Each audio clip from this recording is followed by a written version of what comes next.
Excelentísimo señor conde de Lemos, aquellas coplas antiguas que fueron en su tiempo celebradas y comienzan con el verso puesto ya pie en el estribo, quisiera yo que no vinieran tan a pelo en esta mi carta, porque casi con las mismas palabras la puedo comenzar diciendo: puesto ya el pie en el estribo, con las ansias de la muerte, gran señor, esta te escribo. Es que este vuestro servidor se muere para siempre. El hilo se rompe, la vela se consume y la nave va. Ya no me sostengo en pie, señor, y recostado en el lecho apenas me quedan pulsos para escribiros la dedicatoria de mi último libro, que se titula Los trabajos Persiles y Sigismunda. Confío en que vuestra ayuda y generosidad vea la luz para entretenimiento de los que gozan con la lectura de aventuras y viajes, pues hay en las navegaciones naufragios, desembarcos en islas remotas, piraterías, desafíos, raptos, cautiverios, fugas, mancebos que se disfrutan de muchachas y hermosísimas doncellas vestidas de mozo, y como hilo que se ensarta tantos sucesos insólitos, el amor más grande de una pareja que al fin se encuentra y se casa en Roma. Señor, que Dios me concediera algunos meses más de vida para corregir y pulir el libro, que he rematado con muchas prisas, porque el tiempo es breve, las ansias crecen y las esperanzas menguan. Ayer vino Fray Francisco a confesarme y darme la comunión, el alimento para largo viaje, aunque más que viaje, de esta a la otra vida, lo que hay es gran salto. El fraile encendió una vela, roció el aposento con agua bendita para librarme del maligno y me dio la extrema unción. Untó su dedo pulgar en aceite sagrado y trazó la señal de la cruz sobre mi frente, ojos, oído, nariz, boca y pies. Kiri, eleison, Señor, ten piedad, contestaron a coro las mujeres de la casa. La figura de la muerte, en cualquier traje que venga, siempre es fea y espantosa, aunque a mí la verdad es que ya no me asusta, porque tengo bien ajustadas mis cuentas con Dios y con los hombres. Apenas había salido el fraile cuando entró el doctor. Miró, olió y remiró mi orina, y salió del aposento muy pensativo. Ya en la puerta de la calle oí como le decía a mi esposa: Catalina, que mis horas estaban contadas. No más de 24, señora. Y luego oí llantos y rezos de las mujeres de la casa. Tiene un nuevo día, y aún así sigo en este mundo, porque, a pesar de la enfermedad, es muy grande el deseo que tengo de vivir.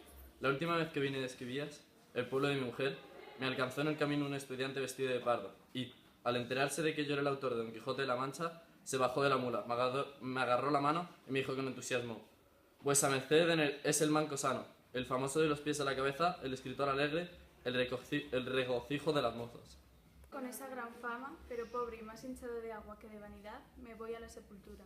A causa de hidropesía, padezco una sed insaciable, tanta que soy una esponja.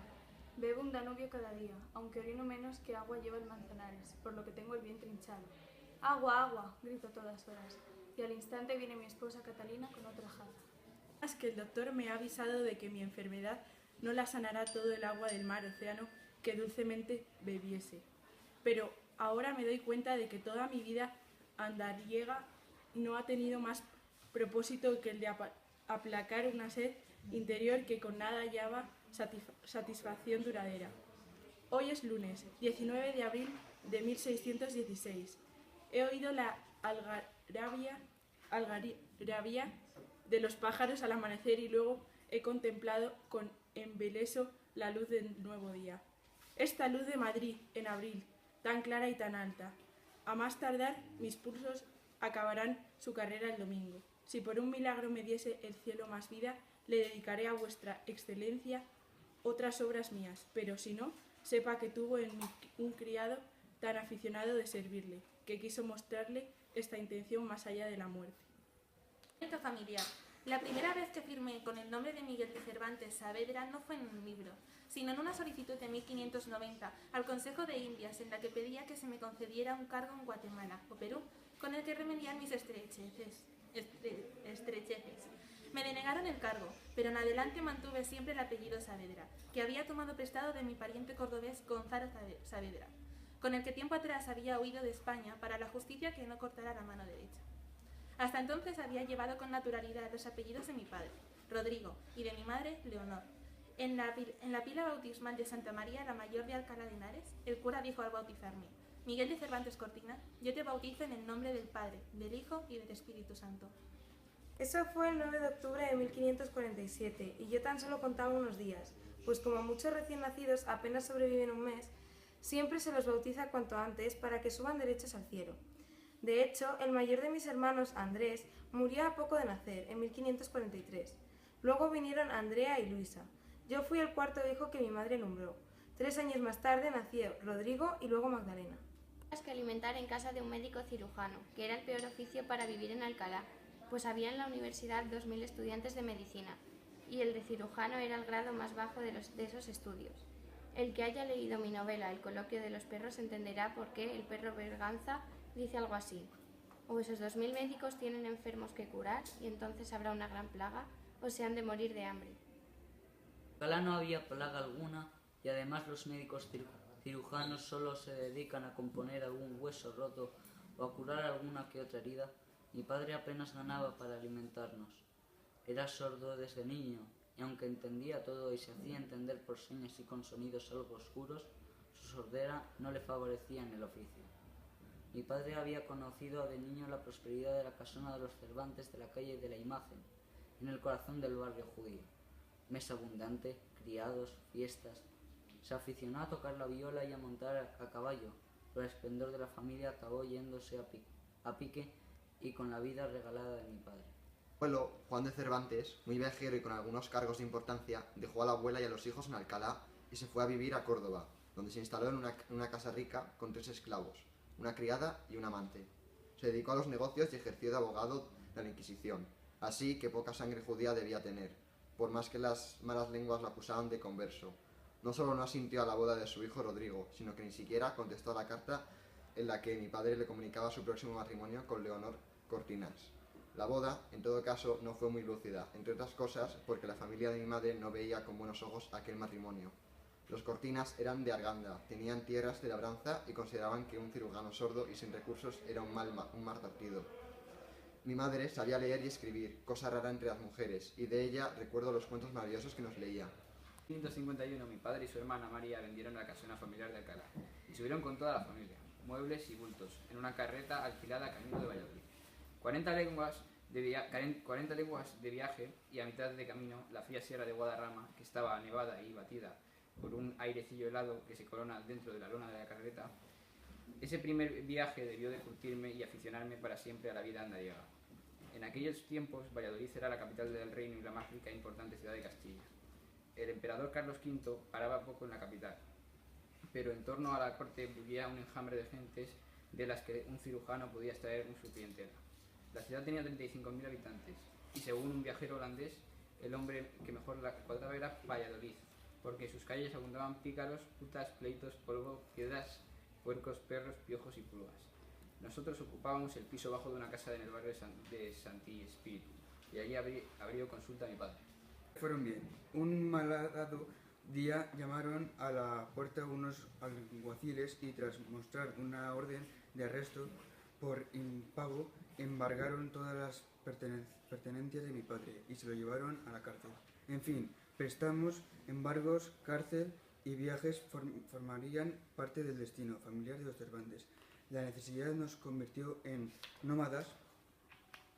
Fracasado el intento de mi padre de establecerse en Valladolid, regresamos a Alcalá apenas transcurridos 2 años. A partir de entonces, mi padre ejerció su oficio en muchos lugares de Castilla y Andalucía, y después de 15 años de andar de acá y para allá, vino a asentarse para siempre en Madrid. De que Felipe II había decidido en 1561 fijar la corte en la villa de Madrid a su amparo y revuelo, llegaban de todas partes muchos necesitados y aspirantes a la buena vida, creyendo que donde estaba el rey ataban los perros con longaniza. Esto fue en 1566, el año en que yo compuse mis primeras poesías, aunque por entonces mi verdadera vocación era el teatro, ya que de muchacho había visto representar al gran Lope de Rueda, que fue vecino de mi padre en el barrio sevillano de San Miguel. Antes de hacerse comediante, Lope de Rueda era batioja en una platería, uno de esos que con un martillo convierten en láminas finísimas el oro y la plata. Tras dejar el oficio, se dedicó a ir por los pueblos representando comedias y pasos o entremeses de bobos, negros y rufianes, vizcaínos, criadas y mozas gritonas que hacían reír mucho, porque ponían al descubierto las trampas del mundo y la estupidez de la gente.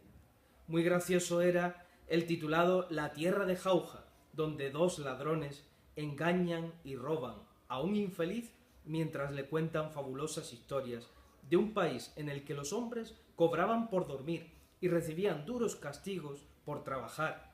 Los árboles daban buñuelos, las calles estaban compuestas y empedradas de pasteles y yema de huevo, y los dos ríos del pueblo manaban, uno leche y otro miel. Entonces, una compañía de cómicos eran un hombre, su mujer y un mozo, un carro tirado por un asno para ir de un pueblo a otro, una manta vieja que servía de telón y un arca con una barba de viejo, 4 callados, 2 máscaras, 3 disfraces y unas alegres castañuelas. Con tan pocos bártulos, los 3 comediantes se bastaban para hacer muchos papeles y ofrecer su fiesta sobre un escenario de 6 tablas puestas sobre 4 bancos. Con un antiguo músico y bailarín de la compañía de Lope de Rueda, que se alojaba en la casa de mi padre, me fui a Madrid. Este comediante se llamaba Alonso Getino de Guzmán y tuvo la fortuna de recibir el encargo de preparar unas fiestas para celebrar el nacimiento de la infanta Catalina Micaela, la segunda hija de su majestad Felipe II.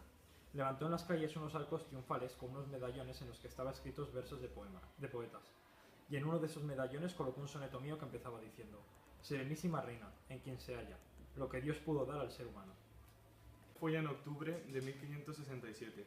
Tenía yo 20 años y llevaba la vida borrascosa de un mozo sin oficio ni beneficio, entregado a amoríos, partidas de cartas en los garitos y tertulias literarias en las tabernas.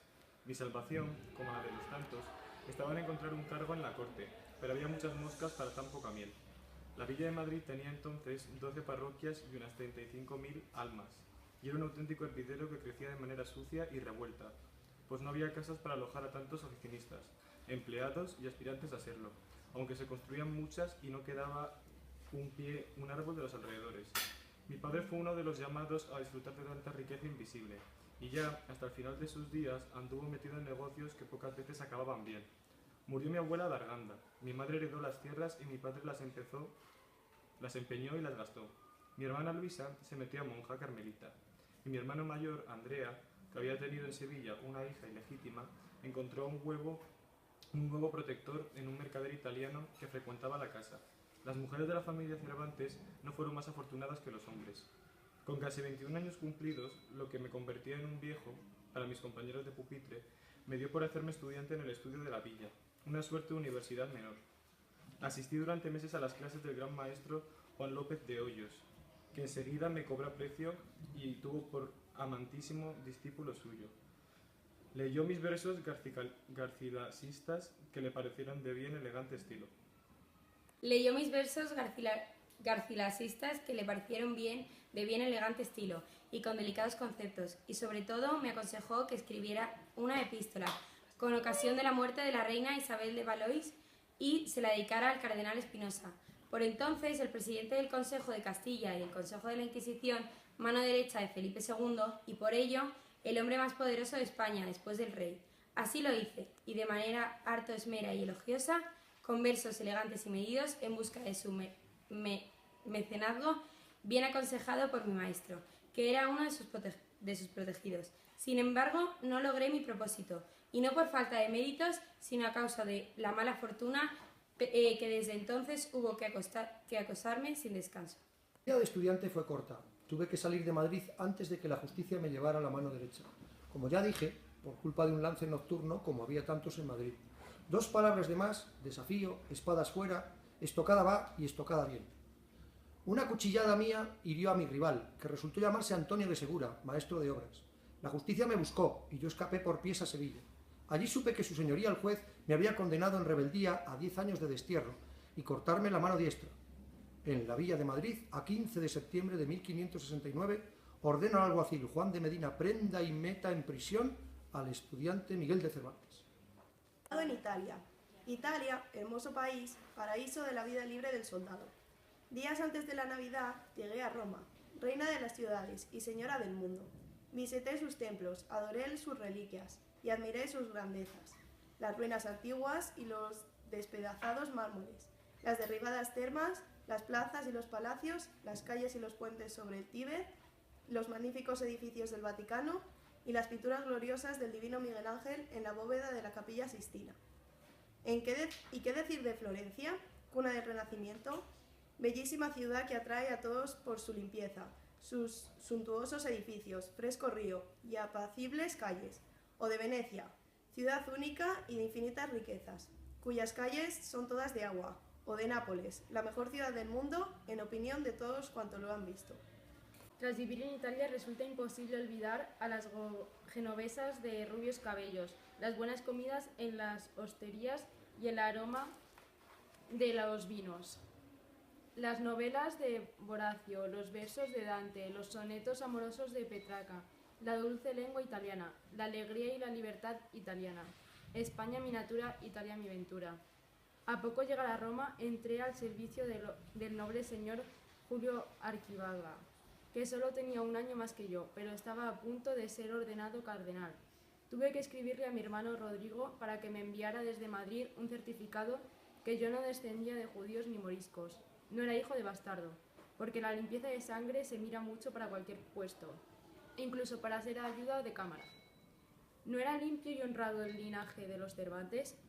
Pues había que expurgarlo. Pero no hay linaje en el mundo, por bueno que sea, porque no tenga sus dimes y diretas. Leonor de Torreblanca, que había conocido tiempos mejores cuando aún no la había abandonado y olvidado su marido, mi abuelo Juan de Cervantes, solía repetir: dos linajes solos hay en el mundo, que son tener y no tener. Pues yo fui siempre del segundo, porque no tenía un maravedí. La honra va unida a la riqueza, de modo que el pobre, si es que el pobre puede ser honrado, ha de buscar su honra en la mujer honesta, lejos de todos los vicios. Siempre leía todo lo que caía en mis manos, aunque fuesen los papeles rotos que encontraba en la calle. Por eso me alegro comprobar que el cardenal Acquaviva disponía de una nutrida biblioteca, en la que descubrí los mejores escritores de la literatura italiana: Dante, Boccaccio, Ariosto. El oficio de criado no estaba hecho para mí, porque cercenaba mi libertad y yo no sabía lisonjear. Así que, a la menor oportunidad, abandoné el trabajo y me lancé a ver el mundo. La de mi hermano Rodrigo a Nápoles me decidió a seguirle en la vida libre del soldado. ¿Había otra mejor? Entonces yo no sabía nada del frío que padecen los centinelas, del hambre de los asedios, el peligro de los asaltos, la antipatía y soberbia de algunos capitanes, la paga miserable que se cobra tarde o nunca, el espanto de las batallas y el peligro de tener la muerte tan cerca. Y si el soldado escapa vivo de los trances de la guerra, raro será que no haga con vendas en la cabeza o con un balazo que le arrebató un brazo o una pierna. Y aunque salga sin un rasguño, seguirá tan pobre como antes. En aquellos tiempos, la milicia se había vuelto una profesión más peligrosa que nunca, pues ya se alejaban aquellos siglos heroicos en los que los soldados se batían siempre cuerpo a cuerpo y espada en mano. Comenzaban a imponerse la artillería, los arcabuces y otras diabólicas armas de fuego, con la que era posible matar desde lejos sin ni siquiera mancharse las manos de sangre. El ejercicio de las armas acentuaba sus riesgos, pero seguía siendo un oficio necesario y honroso, pues sin él no era posible defender los reinos, sustentar las leyes, asegurar los caminos ni despejar los mares de corsarios. Razones que en julio dejé el palacio romano del joven cardenal y me reuní con mi hermano en Nápoles para alistarme de arcabucero en la compañía del capitán Diego de Urbina. Nombre: Miguel de Cervantes. Edad: 23 años. Hice el juramento, firmé la inscripción y me vestí el uniforme de papagayo. Ya tienes el amo más poderoso del mundo, me dije. Suyo es el poder, tuya la riqueza y la gloria, Miguel. El rey gobernaba el mundo desde su sillón del Escorial, pero la amenaza del gran turco presionaba sobre las fronteras de la cristiandad. El 8 de agosto desembarcó en Nápoles don Juan de Austria, el hermano natural de nuestro rey Felipe II, para ponerse al frente de la cruzada que debía detener el avance de los turcos y castigar los saqueos en las costas del Mediterráneo. Genoveses, vencinos, romanos y españoles reunieron en el puerto siciliano de Mesina una formidable flota de casi 300 navíos y no menos de 80.000 soldados. Yo embarqué en la galera, la Marquesa, un navío muy largo y estrecho con 2 mástiles y una vela, rápido en las maniobras y muy preparado para el abordaje. De los barcos es muy dura, pues a uno lo maltratan las chinches y los piojos. Le roban los galeotes, lo insultan los marineros, le disputan la comida a los ratones, lo mojan las olas, lo asaltan los vómitos y los mareos que le hacen temblar de miedo los vientos y las borrascas. En la marquesía íbamos apretados como en un hormiguero 30 marineros, 200 soldados y otros 200 galeotes que se turnaban en 30 filas de bancos para remar a golpe de látigo. La temible escuadra se hizo a la mar rumbo a la costa griega en busca de la flota turca que se había guarnecido en el Golfo de Lepanto. Al amanecer del domingo 7 de octubre, Ali Bajá despegó en orden de combate su flota de 250 galeras con 80.000 hombres y 750 cañones, pero yo estaba tumbado en un camastro de la bodega, encendido de fiebre, tiritando y dando diente con diente. A eso del mediodía sonaron los primeros cañonazos, y enseguida oí los clarines y el redoble de tambores llamando al combate. Logré alzarme de la esfera y ponerme en la coraza. Empuñé el arcabuz y subí a cubierta mareado y sudando en frío. La tropa estaba formada en oración, y al terminar el Padre Nuestro y recibir del capellán la bendición, oí la última arenga de nuestro capitán don Diego de Urbina. «Soldados, por Dios, gritó la tropa a coro, por nuestro rey, alarma». Al instante, el jefe de remeros tocó el pito y gritando desde proa marcó el compás de los brazos que movían los remos. «Pi, pi, pi, boad, boad». La chusma de galeones braceaba con furia y las palas de los remos golpeaban al unísono el agua. Todos los condenados a galeras habían recibido la promesa de ser libres si se alcanzaba la victoria. Los arcabuceros estaban en su puesto esperando la orden de fuego al turco. Me vio el capitán y cuál no sería mi lamentable estado que me ordenó volver de inmediato al camastro de la bodega. Contesté, prefiero morir peleando que cuidar de mi salud bajo cubierta, que el soldado mejor parece muerto en el combate que vivo en la huida. Me puse al frente de 12 hombres en el esquife o barquita de salvamento que va a prueba para detener el asalto de los que intentaron el abordaje. Todo lo que la vista descubría era una visión prodigiosa y temible. Las galeras cristianas y turcas desplegadas en arco avanzaron para encontrarse y empezaron a escupirse fuego con espantoso estruendo de los cañones de las crujías. Algunos disparos daban en el agua y levantaban fuentes y surtidores, pero otros abrían boquetes en las naves enemigas, derribaban arboladuras y hacían saltar por los aires a remeros y arcabuceros de cubierta. Así fue hasta que muchas naves cristianas y turcas se embistieron en revuelta mezcolanza y se aferraron unas en otras, y entonces empezó el asalto al abordaje. La lucha cuerpo a cuerpo. Por todas partes había disparos, humo turbio de la artillería, fuego, velas y palos que se quebraban, boquetes de agua, gritos de espanto y ayes de cuerpos que caían heridos o muertos. Sostuvo indecisa la más heroica y sangrienta batalla naval que vieron los siglos. El mar se llenó de maderos flotantes, pecios y cadáveres. En aquel caos infernal, yo recibí 2 arcabuzazos en el pecho y otro disparo me dio de lleno en la mano izquierda, que me quedó inútil para siempre. El manco de Lepanto, me llamarían después de una burla los poetas envidiosos de Madrid. Para gloria de la diestra, tuve que contestarles, con orgullo de haber sido herido en una batalla tan crucial con el destino de la cristiandad, porque si mis heridas no resplandecen a los ojos de quien las mira, son estimadas por lo que saben dónde se cobraron, y aunque la herida de la mano parece fea, yo la tengo por hermosa. Después, que 2 sucesos fueron decisivos para nuestra suerte victoriosa.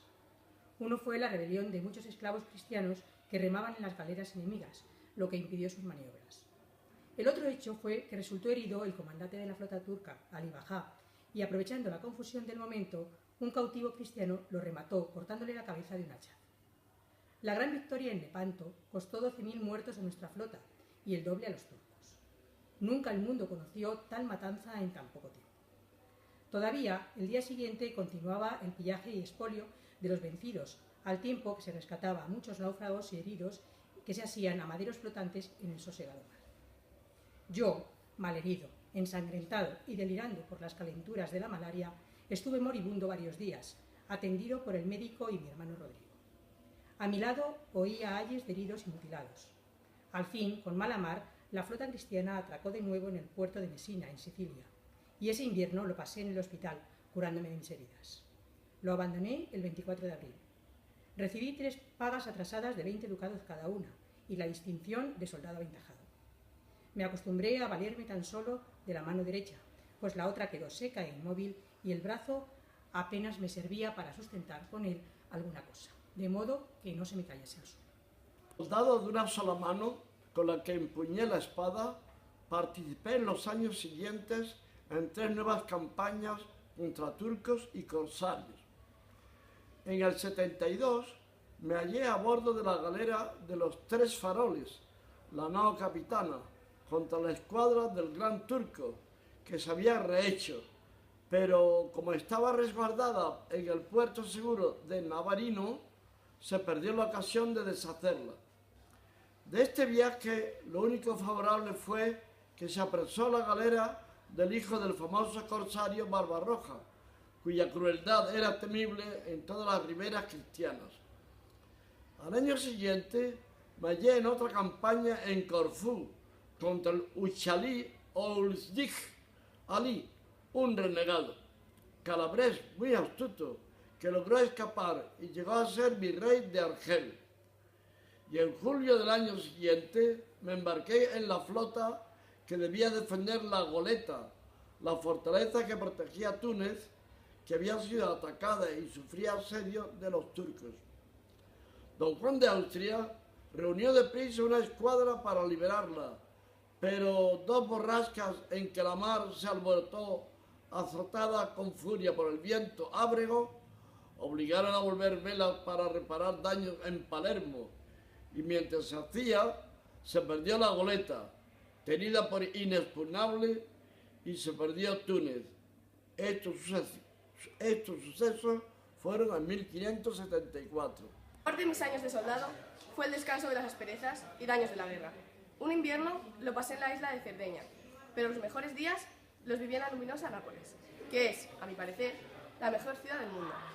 Para los napolitanos, los soldados españoles éramos los papagayos, por el vistoso colorido de nuestros uniformes, las plumas de nuestros sombreros y la arrogancia que nos atribuía la fama. Español fanfarrón, decían. En las comedias de Arlequín que se representaban en las plazas napolitanas con gran alboroto, siempre salía el capitán español, muy bravucón él, con polainas, voz de trueno y el brazo listo para desenvainar la espada y tirar estocadas al aire como quien silba. ¡Voto a Dios! Yo solo me basto para desagollar un ejército de turcos. Venga Satán con 1000 demonios. Me he equivocado. Aunque al final de la obra salía burlado y molido a palos por un pillo hambriento, flaco y desarrapado.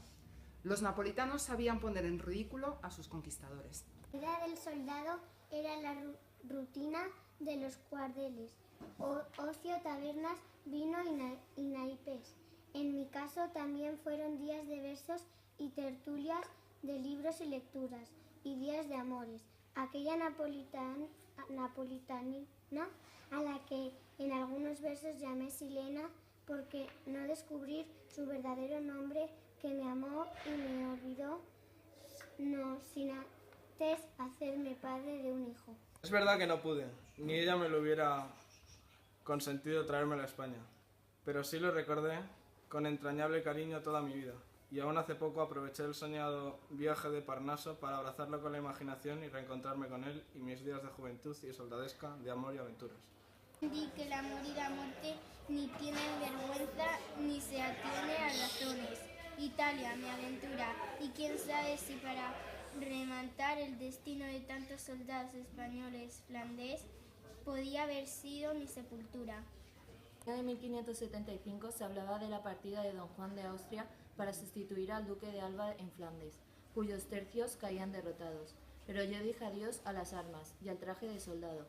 Solicité permiso para volver a casa y obtuve de don Juan de Austria y del duque de Sexa cartas de recomendación para que en Madrid me hiciesen merced por los servicios prestados. En Argel celebré mi 28 cumpleaños encadenado y preso del corsario Armenauté Mamí. Había embarcado en Nápoles a primeros de septiembre en la galera Sol, que se hizo a la mar con otras 3 naves cargadas de muchas mercancías, sin percance alguno, porque la mar estaba sosegada y lisa como una balsa de aceite. Remontamos la costa italiana, pero ya en el Golfo de León a la altura del puerto francés de Toulon, se desató una furiosa borrasca que dispersó la flotilla y a punto de echarnos a pique. Mar y popa al viento que nos alejaba de la costa, sobrevivimos sentados y atados para no ser barridos por las olas gigantes. Cuando se calmó la tempestad, la Sol, en la que viajaba gente muy principal, recobró el rumbo y, costeando ya el litoral bravío de Cataluña, a la altura de Cadaqués o Palamos, descubrimos con luz pálida al amanecer 3 bajeles, que navegaban cerca a nosotros con las velas tendidas, y sin mediar aviso nos dispararon 2 piezas de artillería. Como una hora el ataque corsario y en el fragor del combate murió nuestro capitán don Sancho de Leiva, pero la imposibilidad de huir o de salir con bien de la lucha con los 3 bajeles corsarios nos obligó a izar en el mástil la bandera blanca de la rendición. Recuerdo bien la fecha del 26 de septiembre de 1575, porque ningún preso olvida el día en que pierde la libertad. Los piratas nos trasladaron esposados y atados con cadenas a un bergantín, donde vivían otros cautivos arrancados en distintos puertos. El renegado Arnaute Mamí, albanés de nación, como otros corsarios de Berbería, iniciaba cada año en primavera su campaña de saqueo de las riberas del Mediterráneo y volvía ahora con su carga de presos y fruto de su rapiña a su cuartel de invierno en Argel. Arnaute encontró las cartas de recomendación de don Juan de Austria y el duque de Sesa y me dispensó un trato especial porque supuso que era de familia noble o al menos con hacienda para pagarle un buen rescate a cambio de mi libertad. Sois capitán, soldado de tropa, y un soldado de tropa trae cartas de crédito firmadas por el hermano del rey, el vencedor de Lepanto, y esta otra carta, firmada por un duque. Yo, pobre y manco, insistí en que era simple soldado y de familia muy pobre, pero el desconfiado corsario no me creyó. Tenerme por hombre rico e importante se complicaba mi suerte de cautivo, pues de dónde iba a sacar mis padres dinero para liberarme a mi hermano y a mí, que la hermandad del rey acudiera a rescatarnos era imposible. Esperar de la política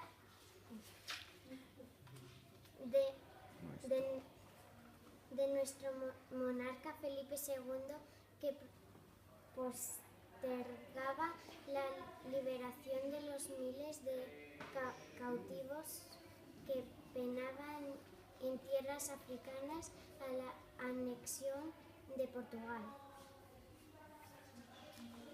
Años después, yo mismo supliqué al rey en los tratos de Argel la liberación de tanto desdichado, pues de la esquiva prisión amarga y dura, a donde mueren 15.000 cristianos, tienes la llave de su cerradura.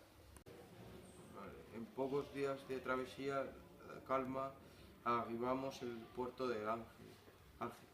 El desembarco atrajo a un enjambre de mercaderes alborozados con el comercio de las mercancías robadas y una bulliciosa muchedumbre que hizo pasillo para ver pasar a la cuerda los de presos esposados atados con cadenas, que arrastraban ruidosos grilletes en los pies. El pirata Arnautau Mamí nos separó de 2 grupos para la subasta. En uno estaban los cautivos del rey, de quienes esperaba obtener rescate. En otro grupo estaban los cautivos de almacén o del concejo, porque nadie los iba a rescatar y pasarían el resto de sus vidas trabajando en las obras públicas que se hacían en la ciudad o como siervos de un amo particular que los empleaba en toda suerte de oficios, fraguas, carpinterías, astilleros o en los campos de sol a sol o trayendo leña o amarrados a los remos, lo más fuertes, todos sin esperanza alguna de salir de la esclavitud. En Argel había en aquellos años no menos de 15.000 esclavos y cautivos, negros y cristianos de todas las nacionalidades. ¿Quién da 80?, voceaba el subastador. ¿80? ¿Quién da 90, cenís? Argel, puerto universal de corsarios, amparo y refugio de ladrones, es, sin embargo, ciudad muy nombrada y admirable. Se parecía a Nápoles por el laberinto de callejas, el bullicio de sus plazas y zocos, la actividad del puerto y sus muchos palacios, que no tienen balcones en la fachada, sino algún ventanuco con celosía, como es costumbre en las casas de los moros, pero dentro de ellos hay patios con frescos jardines y fuentes cantarinas. Es alto y luminoso en la noche. Las murallas y fuera de ellas, trepando por las colinas, se ven muchas villas ajardinadas mirando al mar. donde sus moradores gozan de todo aquello que la felicidad puede conceder a los hombres. En Argel vivían 150.000 personas de muchas razas y lenguas, aunque una que es mezcla de muchas se entiende en turcos, moros y cristianos. El número de cautivos no bajaba de los 15.000, y entre estos no eran pocos los que habían renegado de Cristo por desesperación, o para dejar de ser cautivos, pues la ley musulmana mandaba dejar libres a los que abrazaban la fe en Alá. Allahu Akbar, la ilaha illallah. Alá es el más grande y el único Dios.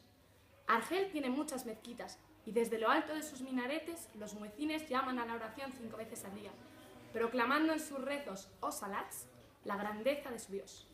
Arnaute Mamí me entregó su primer lugarteniente, Dalí Mamí el Cojo, que, como es fama entre los cojos, era muy astuto y malicioso. Se encerró en un baño espacioso donde, por ser cautivo de rescate, no salía a trabajar y no padecía las calamidades y el maltrato de otros presos. Se llaman baños en los patios y corrales donde se almacenan a los prisioneros. Para ocupar el tiempo ocioso, que era todo el día, componía versos, cultivaba la amistad de otros desdichados como yo y soñaba con la vuelta a España. Cuán cara eres de haber, oh dulce España. Difícil tenerte, oh España. Durante mi cautiverio también la oración era un consuelo, porque en esto he de decir que los moros no nos forzaban a rezar a su Dios, ni nos impedían adorar a nuestro, ni rezar a Nuestra Señora, ni tener nuestras devociones y misas. En esto mostraban ser más liberales que nosotros, y no había entre ellos tribunal de la Inquisición. Duró 5 años y un mes, y en ese tiempo jamás abandoné la esperanza de alcanzar la libertad. Cuando fracasaban todos los intentos por lograrla, fingía y buscaba otra esperanza que me sustentase, aunque fuese débil y flaca. Emprendí 4 intentos de fuga y fracasé en todos ellos. La primera vez nos evadimos del baño por el terrado mientras las centinelas dormían. Salíamos de la ciudad al amanecer con los esclavos condenados a trabajos forzados en el campo, hasta que nos separábamos guiados por un moro hablador y zalamero que habíamos encontrado para que nos llevara por tierra orando. Alá es grande, sí, oran. Allí españoles libertad. Alá es grande, pero al cabo de 6 jornadas el moro traidor desapareció y nos dejó sin agua y sin provisiones. Entre morir perdidos en el desierto o arriesgarse a los crueles castigos que daban a los fugitivos. Preferimos el regreso. Mi amo, que alguna vez había gustado de mis conversaciones, sobre todo lo divino y lo humano. Comprendió que la obligación del cautivo es buscar a cualquier precio la libertad, pero me hizo ver también que su deber era castigar mi fuga. Por haber leído mucho y ser barbirrubio, cosa rara entre los presos españoles, y porque muchos cautivos del baño me estimaban, mi amo me tenía por noble y pariente de don Juan de Austria, que en toda Berbería era más nombrado que el mismo Felipe II, pues hasta los niños moritos se burlaban de los cautivos, cantando en el habla impura en la que nos entendíamos turcos, moros y cristianos. No rescatar, no fugir, si don Juan no venir, acá morir. Mi amo me perdonó la vida. Cristiano, vales 500 ducati de oro, yo non matarte, amexi. Sus guardias me encerraron con doble cadena, pero no me ahorcó, ni me cortó las orejas, ni me dio ningún palo. En marzo mis 2 compañeros, Pedro Castañeda y Antón Marcos, recibieron el dinero de su rescate y se fueron con la promesa de ayudar a conseguir el nuestro. Pero no fue así. Al año siguiente llegaron unos frailes mercenarios, pero el dinero que traían de nuestro padre, 300 escudos, solo dio para liberar a mi hermano Rodrigo, que pudo regresar a España con otros 105 cautivos. El cojo me había tasado en 500 escudos, una cantidad imposible de reunir entre todos los Cervantes y Cortinas. Mi única esperanza de libertad era que Rodrigo viniera de Mallorca con una fragata rápida y nos recogiera de noche en una caleta que hay a 3 millas de la ciudad, cercana a la casa jardinada del alcaide Hassan, un griego renegado. Negocié con un renegado murciano mi salida del baño y la de 14 compañeros de fuga. Engañados unos centinelas y comprados otros, salimos con 1000 cautelas una noche de mayo sin luna y fuimos de uno en uno a ocultarnos en una gruta de la caleta a la espera de la nave salvadora. La vigilancia en el puerto y la costa era poco rigurosa, porque mi amo, Dalí Mamí, y no menos de 20 corsarios habían emprendido su campaña anual de piraterías por las riberas de Italia y España, a la presa de doncellas y mancebos. En la gruta nos socorría a escondidas un navarro llamado Juan, que era el jardinero del griego Hassan. 5 meses llevábamos en la gruta esperando el bajel. Cuando un renegado de Melilla, llamado el Dorador, que se iba a escapar con nosotros, bueno, pues ahora acelero, se arrepintió y nos denunció al Bajá. Yo comparecí ante él con las manos atadas y una soga al cuello y me declaré único culpable de la fuga para salvar a mis compañeros. No quiso matarnos por no hacer perjuicio a Dalí Mamí, que estaba al corso, y también valoró mi orgullo y las razones que di para maldecir la penosa suerte del cautivo y el dolor del alma que se debate entre la esperanza y el desánimo de la libertad. Como buen veneciano que era de nación, apreció el dinero más que ninguna otra cosa, porque al ser todos los cautivos de rescate, nuestra muerte suponía una gran pérdida de escudos. Así que nos libramos de ser degollados, ahorcados, empalados o desojerados. Pero dio muerte al jardinero navarro con horrorosos suplicios. Me cargó de grilletes y cadenas y me sepultó en una mazmorra oscura 5 meses. Entré en ella justo el día que cumplí 30 años. Para evitar nuevas fugas, Hassan Bajá me compró y pagó a Dalí Mamí los 500 escudos de oro que valía. Salí libre en marzo y poco después reincidí en mis maquinaciones para alcanzar la libertad. Envié una carta firmada al general de Orán con un plan de fuga, pero el correo moro fue detenido a la entrada de la ciudad y el Bajá Hassan Agá volvió a perdonarme la vida de nuevo. Ya nos conocíamos bien. Era alto de cuerpo, flaco de carne, los ojos grandes, la nariz larga y afilada, los labios finos, no demasiado barbado, de pelo castaño y color cetrino, que declinaba para amarillo, señales todas de su mala condición. Pero a mí no me cortó la nariz ni la otra mano, ni me mandó dar tormentos que por asuntos de muy escasa monta daba a menudo a los presos hasta causarles la muerte. Perro cristiano, decía el torturador. Llamarnos perro era para ellos el insulto mayor, pues los musulmanes detestan a los perros y a los cerdos, porque los consideran animales impuros. Hasta 2 años después no preparé la 4ª evasión. El comerciante valenciano Onofre Ejarque comprometió 1.300 doblones en la compra de una fragata de 12 bancos de remos donde pensábamos fugarnos hasta 60 pasajeros, toda la flor de los cristianos cautivos. Pero era difícil guardar el secreto entre tantos hombres y fuimos descubiertos días antes de la partida. Había delatado el antiguo fraile dominico y renegado Juan Blanco de Paz, hombre murmurador, violento y de malas inclinaciones, que me envidiaba y odiaba a muerte.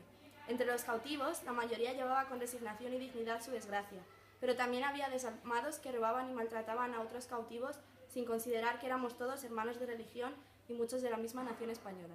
La invasión frustrada se planeó a principios de octubre de 1579 y fracasó ya entrado el año 1580. Otra vez fui a dar un calabozo del mismo palacio del rey durante 5 meses sin ver la luz, atado con cadenas.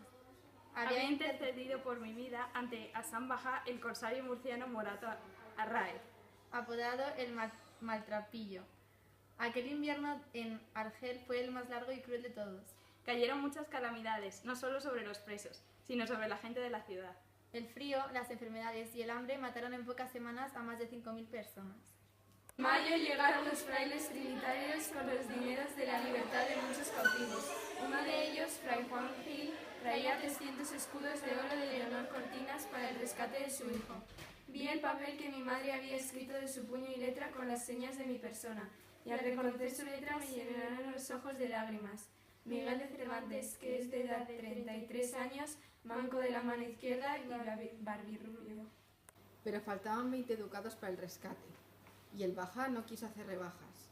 En septiembre iba a embarcarse hacia Constantinopla para dar cuentas de su gestión y había decidido llevarme consigo, pero Fray Juan Gil llegó a la última hora con el dinero que faltaba. Al fin terminaba mi cautiverio y recobraba mi libertad, uno de los dones más preciosos de que los cielos otorgaron a los hombres. Después de estar preso tantos años, aprendí a valorar la libertad, más que a todos esos tesoros de la tierra, y descubrí que por la libertad, lo mismo que por la honra, se puede y se debe aventurar la vida, pues el cautiverio es el mayor mal que puede venirle a los hombres. Grande fue, pues, la dicha de verme libre, sin cadenas, sin obligaciones, sin amo, esperando el barco que me trajera a España.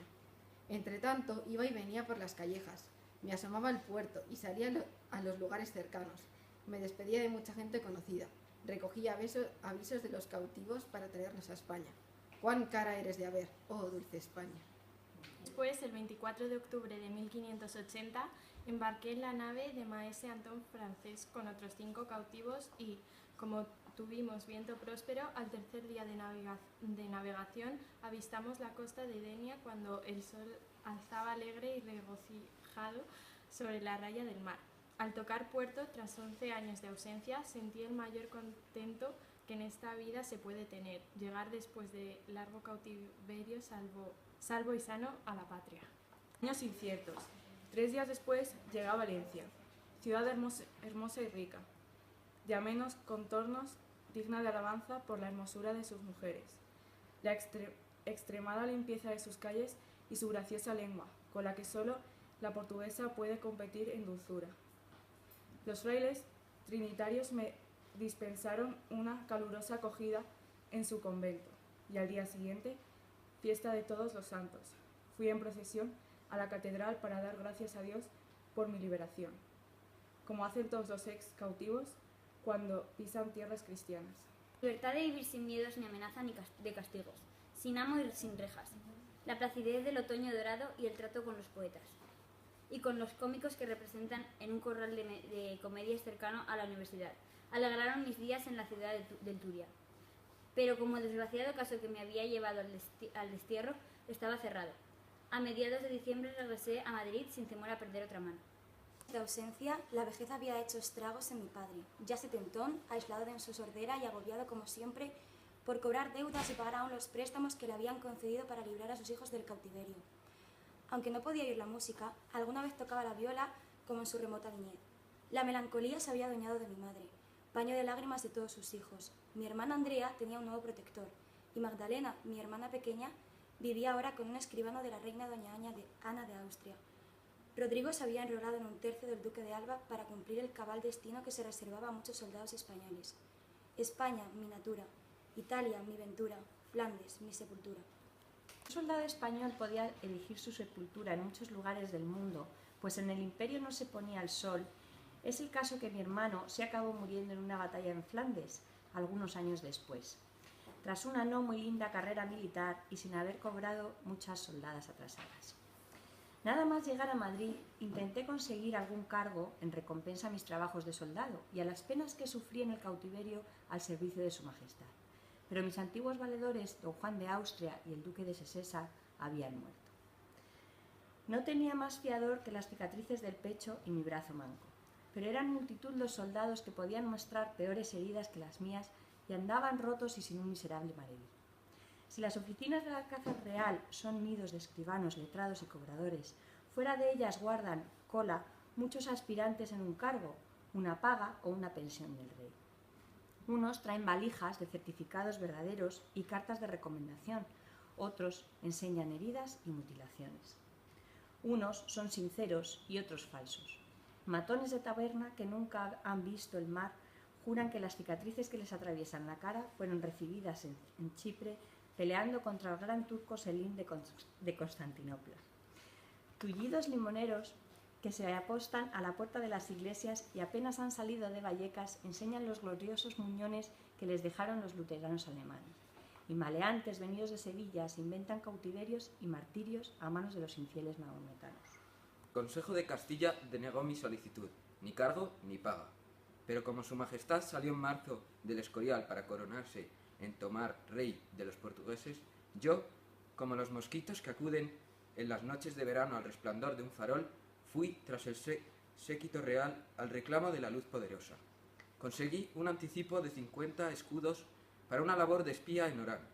Mi misión consistía en traer información fiable sobre si era cierto que estaba preparado un ataque de los turcos a alguna plaza española, porque había llegado a Argel 70 galeras de fanal, las más poderosas, mandadas por el Uchalí. Embarqué en Cádiz a mediados de junio y 4 días después me abrazaba el gobernador de Orán, que me recibió con grandes muestras de contento. Con Martín de Córdoba, que así se llamaba el gobernador, me unía nuestra común condición de excautivos en Argel, y el hecho de que también él hubiera protagonizado un intento fracasado de fuga masiva. En junio regresé de Orán, por el puerto de Cartagena, y crucé de parte a parte La Mancha, Extremadura y todo Portugal, para rendir cuentas en Lisboa de mi viaje. Tardaron en pagarme los otros 50 ducados de trabajo, y entre tanto busqué, solicité, rogué y esperé un cargo, pero ni mis méritos ni mi diligencia remediaron mi poca dicha.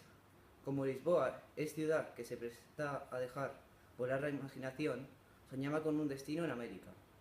8 meses pasé en esa ciudad que desciende a mejorar sus pies en el estuario del río Tajo, en cuyo puerto hay un espeso bosque de mástiles de galeones que descargan las riquezas de Oriente. En Lisboa la hermosura de las mujeres admira y enamora, y el amor y la cortesía se dan la mano, porque todos los moradores son agradables, son discretos, son liberales, nostálgicos y enamorados. En la corte cargo para mí. Tenía 35 años y, contado con los Cervantes, solían llegar a viejos. Estaba en el mejor de los casos, a la mitad del camino de mi vida, que hacía Dante. Su oficio ni beneficio causó, y a merced de los vientos de la fortuna, con nave sin timón. Cuando en febrero regresé a Madrid, me encontré con aquella ciudad. No era ya la misma de mis 20 años. Tampoco yo lo era, pues estaba confundido en todo, incluso mis gustos y mis aficiones. Así que hice lo propio de los estudiantes y mozos. Trapicheos, compraventas, lectura, charla de poetas, teatro, tarbenas, amorios, noches de naipes. Jugaba con muchas manos. Una mano todo lo hacía con una diestra. ¿Y ahora qué, señor Miguel de Cervantes? ¿Las armas o las letras? Algún tiempo me dediqué a continuar la Galatea, porque mientras me ocupaba de los amores y desamores de mis fingidos pastores, me evadía de las miserias y sabores de mi propia vida. En realidad, los pastores sufren fríos y ventiscas, temen al lobo, más que hablar, gruñen, se pasan el día empulgándose, y en fin, nada tienen que ver con los apuestos pastores y las bellas pastoras de las novelas, que solo viven para el amor, se pasan el tiempo entre suspiros y desmayos de enamorados, cantando y tañendo flautas en prados amenos, junto a ríos cristalinos que atraviesan bosques sagrados. Los libros pastoriles no contienen ninguna verdad, pero en ellos se facilitan los imposibles y las cosas son como soñadas, para entretenimiento de quien los escribe y deleite en los ociosos que los leen. También a mí me complace este género, tan de moda en aquellos años. Por fin la novela, el 12 de junio de 1584, conseguí venderla al impresor Robles por 120 ducados, y el libro apareció en su tienda al cabo de 9 meses. La pluma me resultaba ahora más provechosa que la espada, tanto que con eso y algún otro dinero que me pagaron por el estreno de la tragedia Numancia, contribuí a saldar la vieja deuda que habían contraído mis padres para librarme del cautiverio. En aquellos días, el teatro ya no tenía nada que ver con los entremeses de bobos de Lope de Rueda que tanto me habían divertido cuando yo era un niño. Las obras ya no se representaban en carros o en tablados de quita y pon, montados en mitad de las plazas, sino en corrales de comedias como los de La Cruz y El Príncipe, recién inaugurados en Madrid. Eran estos dos patios sin tejado, con un escenario grande y unos camarines para que los cómicos pudieran cambiarse de ropa. Asistía a la función toda clase de gentes, desde personas ricas y principales que se acomodaban en los palcos laterales o ventanas, con los furibundos mosqueteros que presenciaban el espectáculo de pie en el patio o en el mujerío bullicioso de la cazuela, unas gradas que se levantaban al fondo. Pues hombres y mujeres estaban separados para prevenir encuentros como poco decentes. Perdón. Venga, ya. La farándula me venía de la infancia, me entregué con pasión a componer algunas obras, con las que pensaba obtener el aplauso del público. Los versos sonoros y doloridos de la tragedia Numancia causaron gran emoción patriótica, y unas 20 comedias mías se representaron sin recibir pitos, gritas, protestas, ni munición de pepinos arrojadizos contra los actores. Pero desistí de seguir escribiendo obras dramáticas cuando me ofrecieron un medio de vida más lucrativo, el de requisador de alimentos para la Armada. Fechas, además, irrumpió en el teatro de la vida como un mozo ingenioso y alocado, con unas comedias bajo el brazo en que se sucedían amores, muertes, estocadas, honras quebrantadas, apariciones imprevistas, bailes, redobles de tambor e inesperados giros que dejaban boquiabiertos a los espectadores. Aquel joven se llamaba Félix Lope de Vega y Carpio, y era un punto insolente. Se hizo asiduo de la taberna del Asturiano, donde recalaba la gente del teatro, aunque sus amoríos desbocados no le dejaban mucho tiempo para tertulias de poetas y cómicos. Tragedias humanistas en los tablados, señor Cervantes, me decía Lope. Aquellos tiempos pasaron. Pero Aristóteles, ¿acaso un valentón, un sastre, a la verdulera del mercado o a una fulana de la costrinilla le importan las reglas de Aristóteles? Unidad de acción, unidad de lugar, unidad de espacio. Olvidaos de las unidades. Al teatro se va a oír y a ver con los ojos, señor Cervantes. Y en fin, al vulgo hay que hablarle en necio para darle gusto. Este muchacho desbaratado y vividor, que escribía versos como quien hace buñuelos, se alzó muy pronto con la monarquía del teatro. En pocos años triunfó e impulsó su forma de hacer comedias. Llenó los teatros y él solo podía abastecer de obras a todas las compañías de España. El tabernero asturiano de la calle Tudescos, donde nos congregábamos algunos escritores, tenía una hija llamada Ana Franca. Yo fui cliente asiduo de aquella taberna y el último en salir algunas noches. Con la joven Ana Franca tuve una hija que nació en noviembre de 1584 y a la que su madre le puso el nombre de Isabel. Pero por entonces ya hacía 2 meses que me había ido de Madrid y me faltaban pocos días para casarme en Esquivias con otra mujer tras un noviazgo muy breve. Un jueves de mediados de septiembre subí al coche de mulas que sale de la concurrida plaza de la Cebada hacia Toledo. Iba a Esquivias, villa de ilustres vinos y linajes, para visitar a Juana Gaitán, la viuda de mi buen amigo Pedro Laínez, al que había prometido en el lecho de muerte ocuparme de la publicación de sus versos. Eran los días dorados de la vendimia, y al atardecer entraba en el pueblo la procesión de carros cargados de racimos maduros. Pero no menos abundante era la cosecha de hidalgos de aquel lugar, pues de unas 170 casas que había en Esquivias, 40 lucían sobre la puerta el escudo en piedra de una vieja hidalguía. La bella viuda y heredera de mi amigo Pedro Laínez no tenía más linaje que el ardor en la sangre de sus pocos años. En casa de Juana Gaitán conocí a su vecina Catalina de Salazar, con la que me casé ante 3 testigos el 12 de diciembre de ese año, de 1584, en la iglesia de Santa María de la Asunción. Fue una ceremonia casi secreta, porque Catalina estaba aún de luto por la muerte de su padre, y en Esquivias yo no tenía parientes ni más crédito que el haber sido amigo del difunto Pedro de Leiva. Catalina tenía 19 años y yo casi le doblaba la edad. Era hidalga como yo, pero poseía olivares, viñedos y algunas casas en Toledo que podían ayudar a paliar mi pobreza. Catalina solo Solo había salido una vez del pueblo para visitar unos parientes durante las magníficas fiestas del Corpus de Toledo, y yo estaba de vuelta de casi todo. Si en todas las comedias y novelas que escribí hay un asunto que por fuerza desata intrigas y revela las dichas y flaquezas del alma humana, ese es el deseo de amor. Sus peores enemigos son el hambre y el desdén, porque el amor es todo alegría, regocijo y contento cuando el amante goza de caudales y es correspondido por la amada. El amor ciega los ojos del entendimiento, pero para el matrimonio es menester gran tiento para acertar. ¿Qué menos que escoger una buena compañía en la cama, en la mesa y en todas partes? Pues con ella has de caminar toda la vida hasta el paradero de la muerte. La mujer no es mercancía que una vez comprada se devuelve o se cambia, porque dura lo que dura la vida. Es que yo opté por casarme con Catalina, y en Esquivias me aparté del tráfago de la corte durante 2 años. En el pueblo se hablaba de grandes filosofías, la helada, el precio del cereal, la moza que había parido un hijo, el burro del vecino que se había roto una pata, la historia interminable de las familias hidalgas.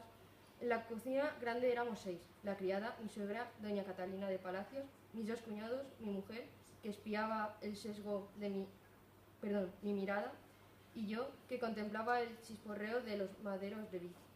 La casa de los Salazar era espaciosa, con balcones enrejados en la fachada, patio con columnas, despensa y bodega para el vino y el aceite. Sobre el patio había un balcón de madera donde pasé muchas tardes remirando un verso y leyendo libros de caballerías de los muchos que tenía en su casa un vecino llamado Quijano, hombre hidalgo de unos 50 años, gran lector y amigo de la caza. Se había aficionado tanto a esas novelas que solo le faltaba el valor de echarse a los caminos como Amadis o Tirat Leblanc, porque tenía la armadura completa de un antepasado, un caballo en la cuadra y los sueños de los caballeros andantes. No habían pasado 3 meses y ya estaba yo en Madrid para cosas de teatro y para que Catalina conociera a mis padres. La ciudad la aturdió, pues Madrid vivía los días más inseguros que habían conocido, a pesar de recientes ordenanzas que pretendían atajar los duelos y pendencias al alboroto nocturno que no dejaba dormir, los crímenes y la abundancia de burdeles y garitos de juego. Madrid no era Esquivias. Mi padre estaba muy desmejorado. Este cirio se acaba. Lo enterramos 3 meses después, el día 13 de junio. La Odisea andaluza. En aquel año de 1585 y en el siguiente, viajé a Sevilla varias veces para resolver asuntos de Juana Gaitán. Aunque me encontraba ya algo escarmentado de las vanas fantasías del mozo que había ido a Italia en busca de la vida libre del soldado, pues cada día que pasa deja su huella y su matadura, Sevilla era para mí un espejo que cegaba mis ojos con los reflejos de la aventura y de la libertad. Encontré cama y mantel en la posada de mi viejo amigo Tomás Gutiérrez, que había dejado su oficio de cómico por el más sosegado y provechoso de mesonero en la calle Bayona, a la sombra de la famosa Giralda. La suya era una fonda limpia y acomodada para viajeros ricos y huéspedes principales, con un patio grande lleno de macetas de flores que perfumaban la noche de albahaca y jazmín y refrescaban el aire ardiente del verano andaluz. Para entretener las veladas no faltaba la copla entonada al son de una guitarra o el baile de unas gitanillas que alegraban la sobremesa de los comerciantes, clérigos, damas y otros nobles viajeros atraídos por el imán de Sevilla, ciudad que también es enjambre de pícaros, polo de ladrones y faro de aventureros que soñaban con el oro de las Indias. En la primavera de 1587, por mayo, dejé a mi mujer Catalina en la hidalga villa de Esquivias y me dediqué a recorrer los pueblos de Andalucía durante más de 10 años. A punto de cumplir los 40, abandoné la pluma y las comedias y me eché a los caminos con un oficio harto ingrato, el de requisador de trigo y aceite, que 7 años después mudé por el no más gratificante de alcabalero o recaudador de impuestos impagados. En vez de rimar versos, sangraba silos, bodegas y almacenes para el rey. Y es que había poderosos motivos para hacer acopio de fondos y provisiones. En Inglaterra, la católica reina escocesa María Estuardo había sido decapitada en el puente de Londres y ante tamaño crimen, nuestro rey Felipe II se decidió a construir una gran armada para invadir aquellas pérfidas islas que no solo se habían separado de la Santa Madre Iglesia, sino que apoyaban la rebelión de los flamencos contra la corona de España. Llovía sobre mojado, porque era ya muy grande el perjuicio que causaba el mayor pirata de Occidente, Francis Drake, al que la reina Isabel I había otorgado el título de Sir para premiar sus continuos ataques a nuestros puertos de América y el apresamiento de los galeones que regresaban de las Indias cargados de plata. Su última osadía había sido saquear Cádiz con una flota de 30 navíos. Mientras se reunían los barcos y se construían otros muchos en los astilleros de Lisboa, se preparó abastecimiento de tropa para 30.000 hombres. Yo fui uno de los comisarios encargados de la requisa de cebada, trigo y aceite en tierras andaluzas. Me contrató el comisario Diego de Valdivia por 12 reales diarios de dieta, que apenas me daban para mal comer y mal dormir en posadas baratas, aunque se me prometió una buena paga al término de mi trabajo. Con este oficio de recaudador recorrí en los años siguientes la campiña sevillana y otras muchas ciudades del valle del Guadalquivir, hasta Córdoba, Jaén y Granada, como un Ulises de las fondas y de los caminos polvorientos, con pobre valija sobre una mula vieja. De color pardo y tartamudo pavo, grande en los huesos y en la fuerza escasa. Todos los puertos de mi odisea eran mal recibidos.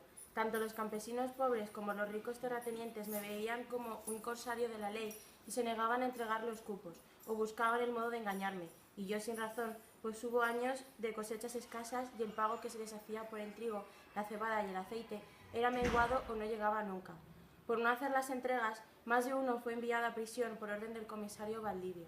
Había muchos que volcaban en mí y en mis ayudantes su desesperada indignación. Gran rey el nuestro, que así se desvive por sus súbditos.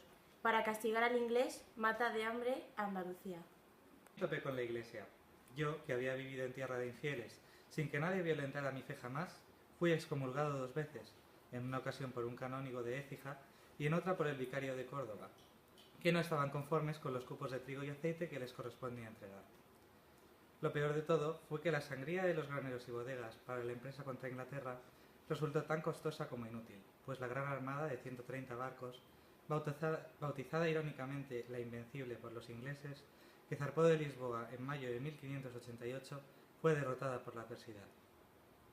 Los ingleses rehuyeron el combate a corta distancia, pero sus veloces navíos y poderosos cañones, el acoso permanente a que se metieron a nuestra flota en el Canal de la Mancha, donde quedó bloqueada, así como los fríos, el hambre, las epidemias y las borrascas, acabaron por diezmar nuestras tropas y nuestras naves. Y después de un accidentado periplo, bordeando las islas británicas, en otoño regresaron tan solo 60 barcos a La Coruña y Santander, sin haber causado gran daño a los ingleses y habiendo sembrado de cadáveres las frías aguas de los mares del norte. ¡Oh España, madre nuestra! Ver que tus hijos vuelven a tu seno, dejando el mar de sus desgracias lleno.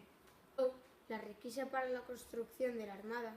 Yo regresaba al final de cada campaña a mi casa sevillana del barrio de San Isidoro y al bullicio de una ciudad que no parecía dormir nunca, pues cuando muchas tabernas y garitos de juego cerraban sus puertas y las campanas de la iglesia llamaban a la misma tempranera.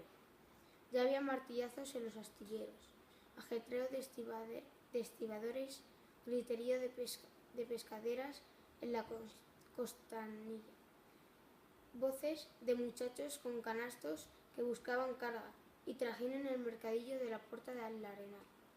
De Sevilla partían las naos cargadas de sueños y volvían de América repletas de esclavos, mercaderías, oro, plata, de manera que las tiendas bien abastecidas de la calle Francón, las ricas sederías y casas de paños, las platerías deslumbrantes de la alcaicería, los palacios que se alcanzaban aquí y allá, o el ir y venir de los coches y carrozas de caballo, toda esta riqueza admiraba a los visitantes tanto como el vicio y la necesidad humana. A la sombra del lujo y la felicidad pululaba un gran enjambre de criados, esclavos negros, muleros, mozos de cuerda, alguaciles, vagabundos, pedigüeños, gitanillas, hechiceras ladrones de bolsa y de casa, matones a sueldo, fulleros que desplumaban a los jugadores incautos, rufianes que vivían a costa de las mujeres de los burdeles y, en fin, mucha gente que daba color a la ociosidad. En el barrio de Triana y en la huerta del Alamillo, a las afueras de la ciudad, se reunía a diario una verdadera cofradía de delincuentes y dentro, cerquita de la Giralda, en el patio de los Naranjales, no se atrevían a adentrarse ni los guardias. Como tantos otros desesperados en España que soñaban con el dorado, también yo quise irme a América para librarme de aquel oficio de sangrar los costales de la gente y para buscar en otra parte remedio a mi malhadada fortuna. Un atardecer de mayo que andaba por el Arenal, a esa hora en que los rayos del sol rojo resbalan sobre las aguas del Guadalquivir, sentí honda melancolía y volví a casa. Me puse a la mesa, abrí el tintero y escribí a Su Majestad. Señor, yo, Miguel de Cervantes Saavedra, que he servido a vuestra Majestad 22 años en jornadas de mar y tierra, y muy en particular en la batalla naval de Lepanto, donde recibí muchas heridas, una de las cuales me dejó inválida la mano izquierda y luego en Navarino y Túnez, y después fui cautivo y llevado a Argel, por lo que mis padres tuvieron que gastar toda su hacienda y las dotes de mis 2 hermanas doncellas en rescatarme a mí y a mi hermano Rodrigo, y después serví a vuestra Majestad en Portugal y Orán y ahora en Sevilla negocios de la Armada, pide y suplica humildemente le haga merced de un oficio en las Indias de los 3 o 4 que al presente están vacantes, pues es hombre sutil y suficiente y benemérito para contador del nuevo reino de Granada, gobernador de la provincia de Soconusco en Guatemala o corregidor en La Paz. Pues ni sutil, ni suficiente, ni benemérito. ¿Quién dice que los asuntos de palacio van despacio? Apenas tardé 3 o 4 semanas en recibir respuesta del Consejo Real. Gastaron poco papel. A Miguel de Cervantes Saavedra. Busqué por acá en que se haga merced, que traducido al habla de Sevilla quiere decir váyase con viento fresco. Así que me quedé acá, con los amigos, el teatro, los naipes y los libros. Recibía noticias de Esquivias y Toledo. Supe que Ana Franca, la madre de mi hija Isabel, había enviudado y se ocupaba de la taberna y de la educación de sus 2 niñas. También murió doña Catalina Palacios, mi suegra. Mi hermana Andrea había cambiado de protector y ahora vivía con un florentino llamado Santi Ambrosio, que había venido a Madrid a hacer negocios. Y para no ser menos que su madre, mi sobrina Constancia de Obando tenía un nuevo amante, esta vez noble y aragonés, que unos años después la abandonaría aunque tratándola con generosidad. La requisa de aceite y trigo continuó en los años siguientes y la telaraña acabó atrapándome en su centro. El gorgojo se metió en el grano mal almacenado en Écija y media requisa se pudrió. En 1592 la cosecha de cereal fue muy escasa, con lo que en la primavera del año siguiente faltaba pan y los precios andaban por las nubes. Así las cosas, nada tiene de extraño que los proveedores trataran de engañarme o que hubiera quien, para defender sus intereses, me acusara de arbitrariedad. Al fin, los depósitos de maravedís que hice no cuadraron con las cuentas y, tras ser acusado de venta ilegal, fui encarcelado en la prisión de Castro del Río. Un ayudante mío, llamado Benito de Meno, corrió peor suerte, pues se le reclamaron dineros de los que no pudo responder y fue ahorcado en el puerto de Santa María. Meses después se me acusó de fraude ante el Tribunal de Sevilla por haber vendido y cobrado trigo sin licencia de mi superior. Fui a Madrid a buscar pruebas de mi inocencia, y cuando en el verano de 1593 se aprobaron mis cuentas, mi exculpación me había costado el salario de todo un año. Para colmo de males, en octubre lloré la muerte de mi padre, ejemplo de coraje y de santa paciencia para sobrellevar la madeja de adversidades que envolvió siempre a la familia. Tenía 73 años.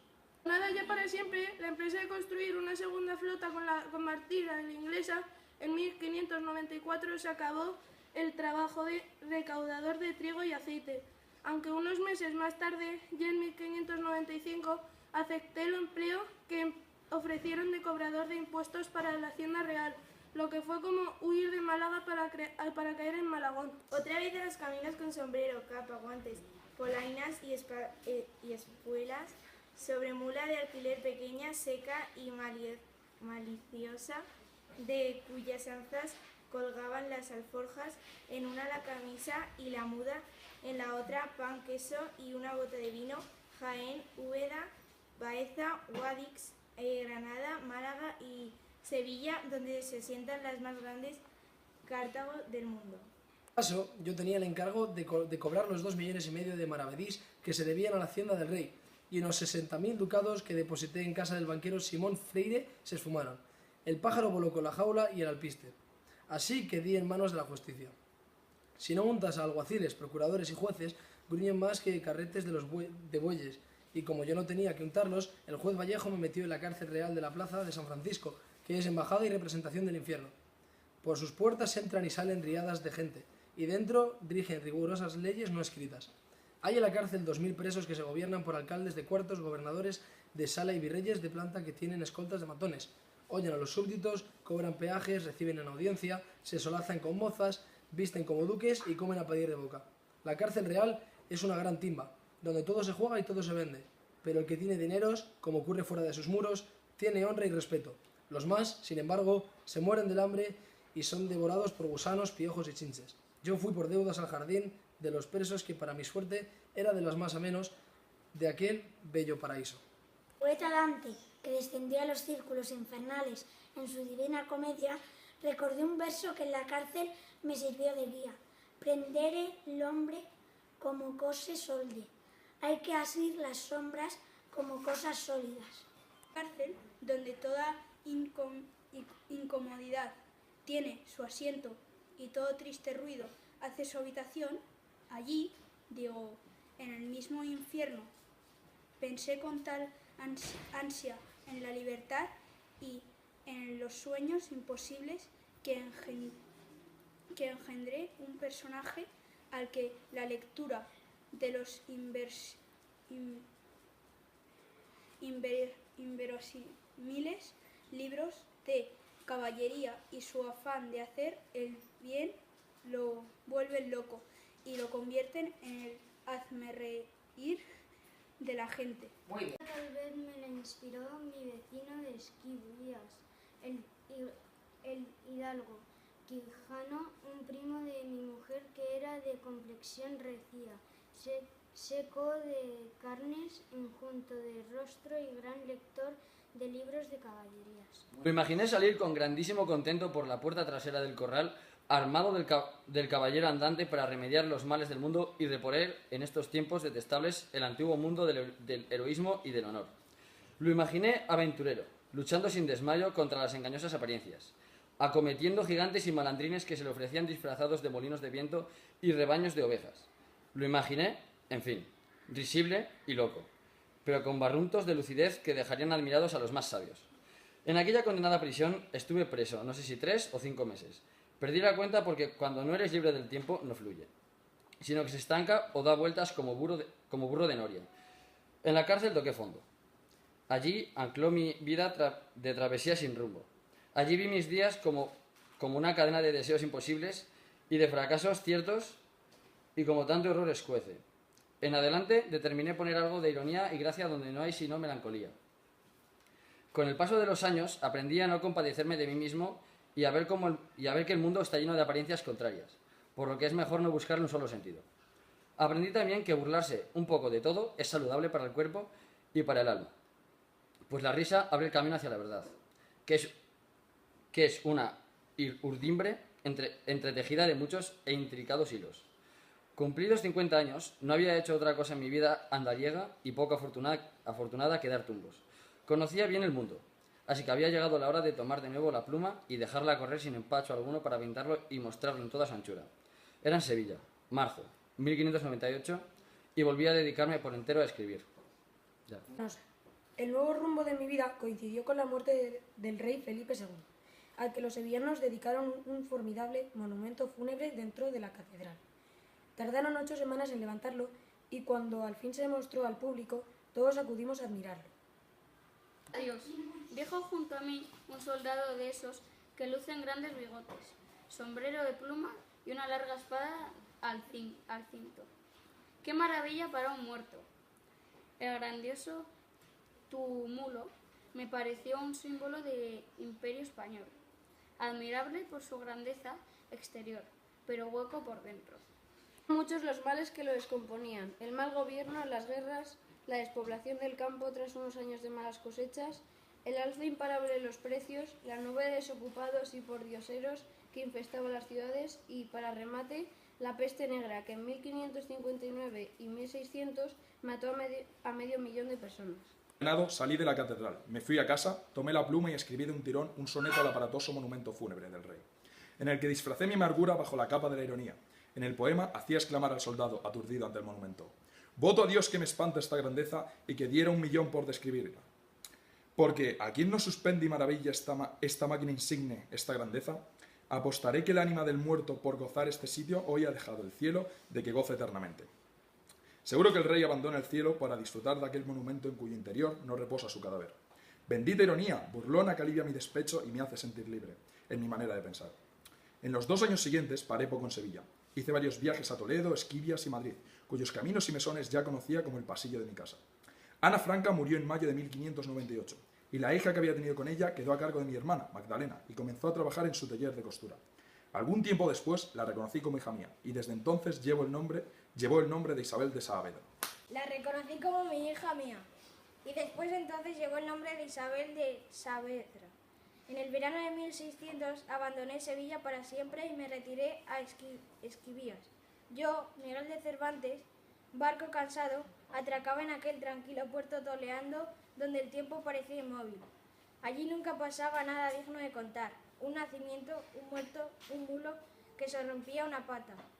Que si heló en enero, que si por San Blas la cigüeña verás, pero no estuve ocioso. Me afané en la escritura de mi Don Quijote de la Mancha y en la administración de la herencia de Catalina. Hacía alguna escapada a Toledo y a Madrid, aunque no podía reunirme con muchos escritores porque se habían mudado a Valladolid con la corte. Con la marcha del monarca, Madrid quedó medio vacío. También mis 2 hermanas, mi sobrina Constanza y mi hija Isabel, se fueron a Valladolid, pues los 2 clientes de su taller de bordados eran cortesanos. En 1604, con Don Quijote recién terminado, vendí los últimos bienes de mi mujer y los 2 abandonamos el retiro de Esquivias por el bullicio de la capital, cuya prosperidad era en esos días muy grande. ¿A Valladolid? Tú siempre en el camino, Miguel. Ya, no me separé más de ti, Catalina.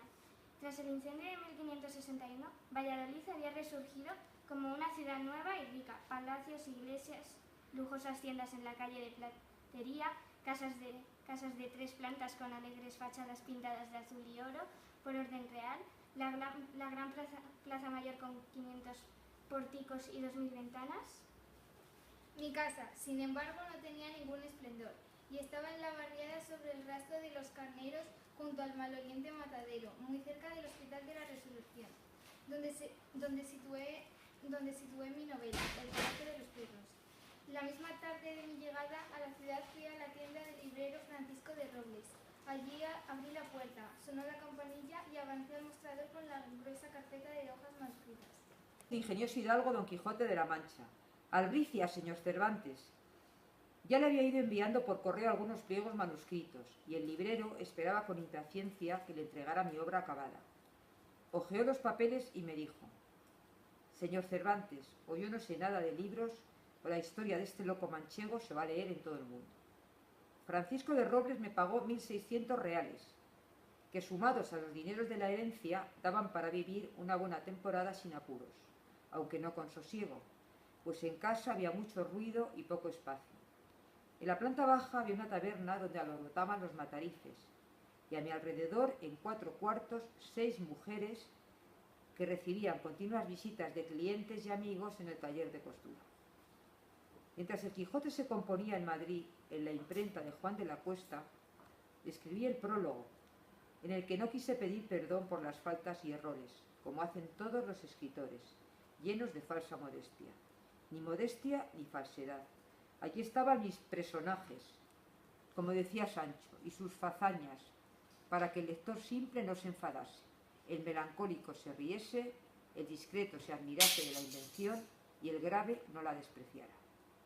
En 1605 llegó a mis manos el libro de 664 páginas, impreso en papel barato. ¡Qué gusto y qué contento! Al leerlo en letras de molde era como si no lo hubiese escrito yo, y como a un lector cualquiera me hacían reír los disparatados sucesos de Don Quijote y Sancho Panza. El libro se vendía a 8,5 reales, lo que costaban 15 panes. No era barato, pero el librero no se equivocó, pues de todas partes le llegaban pedidos.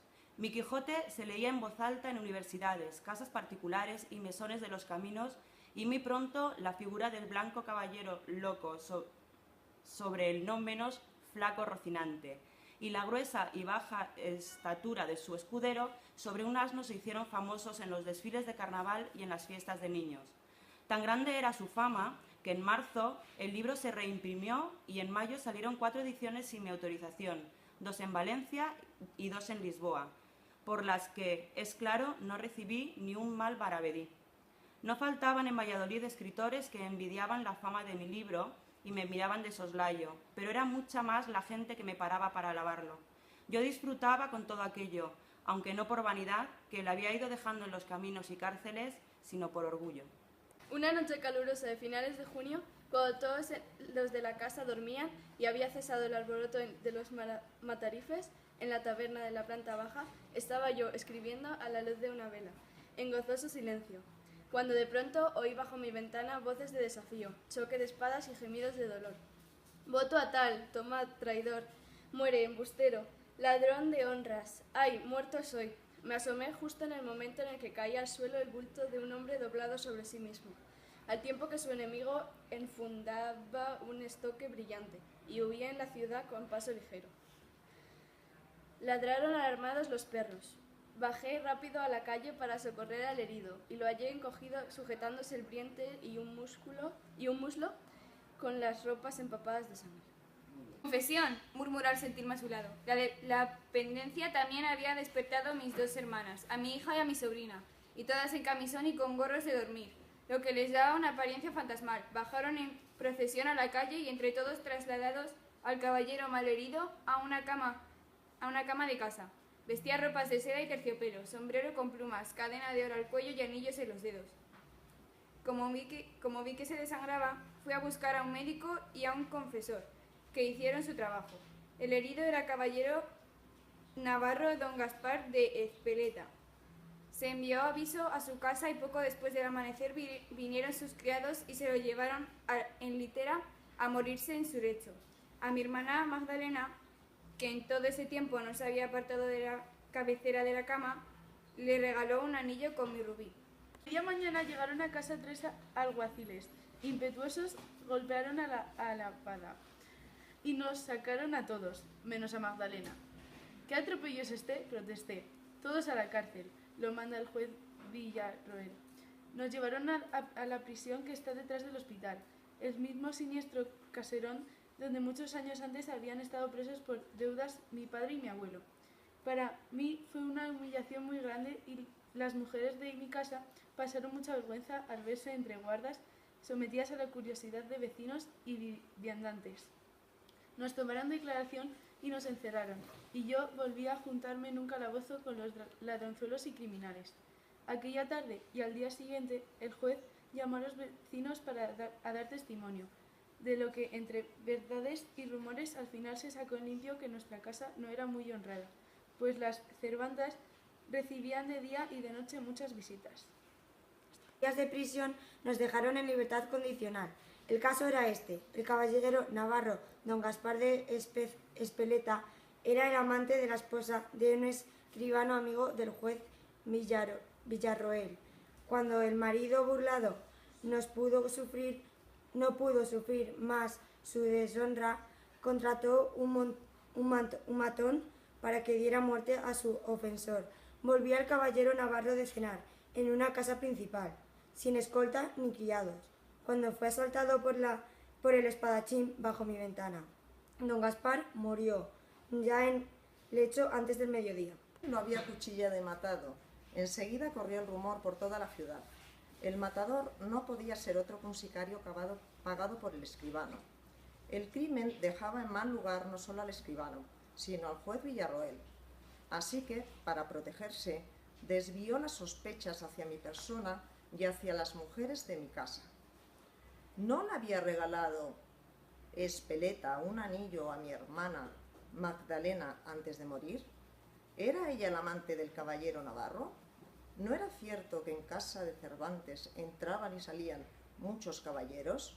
Podría ser que, para lavar la honra de mi hermana, yo hubiera contratado a un sicario para dar muerte a don Gaspar, y luego toda la familia habríamos representado la comedia de socorrerlo. Tales eran las acusaciones que nos hacían. Al caballero navarro se le hizo un funeral muy solemne y concurrido, y el cadáver fue enviado a su tierra. 2 semanas después, otros escándalos atrajeron la atención de las gentes de Valladolid, y entonces el juez dio carpetazo al asunto y nos declaró inocentes. Al escribano todo le salió bien, lavó su honor y no rindió cuentas a la justicia. Este lamentable asunto y la noticia de que la corte volvía a Madrid me decidieron, aquel otoño de 1605, a levantar la casa. Al fin quedé varado en Madrid, la ciudad que siempre regresaba, y acabé por amar entrañablemente. Aunque en mí no hubiera muerto del todo esa inquietud que me hacía buscar no sé qué en no sé dónde. 3 años después de instalarme en la capital, supe que el conde de Lemos había sido nombrado virrey de Nápoles y solicité acompañarle formando parte de su séquito de secretarios y artistas. Para conseguir mi propósito, en 1610 llegué incluso a viajar a Barcelona para entrevistarme con el conde, pero de nada me sirvió. El de Lemos eligió a otros escritores y poetastros. Yo quería volver a Nápoles, la ciudad alegre y libre donde había pasado días felices de mi juventud. Otro sueño que se fue como nube que pasa. En Madrid la sombra negra de la muerte no dejó de sobrevolar el tejado de mi casa. A poco de llegar murió mi hermana Andrea de unas fiebres fulminantes y 1 año después mi hermana Magdalena.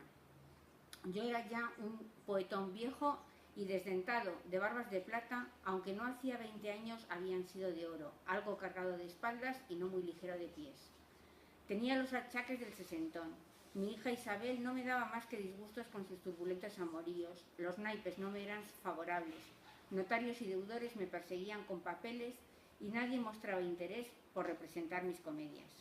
Miguel de Cervantes Saavedra me decía: eres un Rocinante viejo y quebrantado, pero trabajaba mucho, escribía de todo, poesías, novelas, entremeses, comedias y la continuación de Don Quijote, cuya primera parte se leía y reía en toda Europa. Lo había traducido Thomas Shelton al inglés en 1612 y Udine al francés en 1614. Y en España y América se habían vendido más de 30.000 ejemplares. Pero, como diría Sancho, unos cardan la lana y otros llevan la fama. Quiero decir que el libro apenas me daba dinero y no me sacaba de apuros. Para rematar las amarguras de la vejez, en 1614, 9 años después de la aparición del Quijote, tenía ya escritos más de 50 capítulos de la segunda parte, cuando salía una segunda falsa parte, firmada por un tal Alonso Fernández de Avellaneda, el muy bellaco y ladrón. Su Quijote estaba lleno de embustes. El caballero de la triste figura era un loco irreconocible al que encerraban en un manicomio de Toledo, y Sancho Panza era un escudero comilón y nada gracioso. Con todo, lo que más sentí fue que aquel plumífero del 3 al cuarto me llamase manco y viejo, como si hubiera estado en mi mano detener el tiempo o mi manquedad hubiera nacido en alguna taberna. Tanta insidia, tanta falsedad y robo tan descarado me dolieron mucho, y me obligaron a corregir algunas cosas y a escribir deprisa el final de la historia del auténtico Don Quijote. Porque Don Quijote nació para mí y yo para él, y somos los dos el uno para el otro. Y el verdadero Don Quijote de la Mancha volvió a su casa vencido, pero vencedor de sí mismo, que es la mayor victoria que se puede alcanzar. Y ya en la cama, rodeada del ama, su sobrina y sus amigos, el cura, el barbero, el bachiller Sansón Carrasco y el bueno de Sancho, recobró la razón, dictó testamento y murió cristianamente. En diciembre de 1615, el libro salió a la venta, lo que me causó mucha satisfacción, pero me dio pocos dineros. Con los reales que recibí como anticipo, alquilé la planta baja de una casa nueva en la calle de Francos, esquina la del León, donde mis torpes pies no tenían que subir y bajar escaleras. Malditas piernas, que se me hinchaban y se quejaban a cada paso. Ya en la nueva casa dedicaba las mañanas a escribir las aventuras de Persiles y Segismunda, esa pareja de amantes que bajaban en peregrinación desde las frías y salvajes tierras septentrionales de Europa y, venciendo 1000 peligros por mar y por tierra, recorren Portugal, España, Francia e Italia, para llegar al final de su azaroso viaje a un punto feliz, Roma. Vita es peregrinatio. La vida es eso, es un continuo viaje. Al escribir, ya por la tarde, iban a una tertulia de escritores y a tomar un vino en la taberna o jugar una partida de cartas en la trastienda de la librería de Robles, junto a la puerta de Guadalajara, aunque en el fondo siempre fue un hombre solitario. También he sido buen conversador y siempre he disfrutado contando historias entretenidas que aderezaba con su pizca de humor, como quien echa pimienta al guiso. A pesar de mi mala salud, volví a Esquivas con Catalina para resolver algunos asuntos. Vi el sol de marzo reanimar los campos yertos y las cigüeñas en los campanarios, y en la primavera que tocaban sus dedos de flores los cerezos y las cunetas del camino. En el viaje de vuelta vi la muerte con su traje espantoso subirse al coche y sentarse a mi lado de escolta. Era invisible, pero creo que también Catalina notó el roce de su túnica. A mitad del camino nos encontramos con el embajador de Francia, que también se dirigía a Madrid. Los que formaban su séquito apenas oyeron mi nombre, comenzaron a hacerse lenguas. ¿De veras sois Miguel de Cervantes?, decían. Y me repitieron muchas veces que mis obras se apreciaban mucho en Francia. Por eso les llamó la atención verme en mi estado, tan viejo como pobre. ¿Cómo puede ser?, se preguntaban, que a un escritor tan valioso como vuestra merced no le tenga en España muy rico y sustentado del erario público?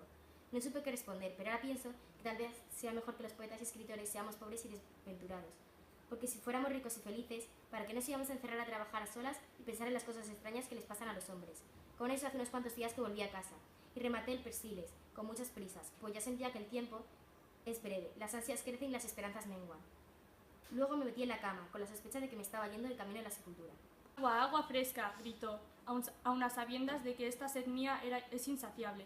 Catalina me da de beber y se sienta a la cabeza de la cama. Luce un sol muy hermoso en Madrid. ¿Qué día es hoy?, le pregunto. Miércoles, 20 de abril. Luego, acariciándome la frente, me pregunta, ¿qué pasa ahora por esta cabeza? Estaba pensando en unas novelitas que suceden en Nápoles.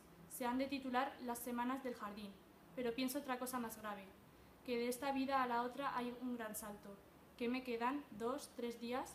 La vela se apaga. Adiós, gracias. Adiós, donaires. Adiós, regocijados amigos.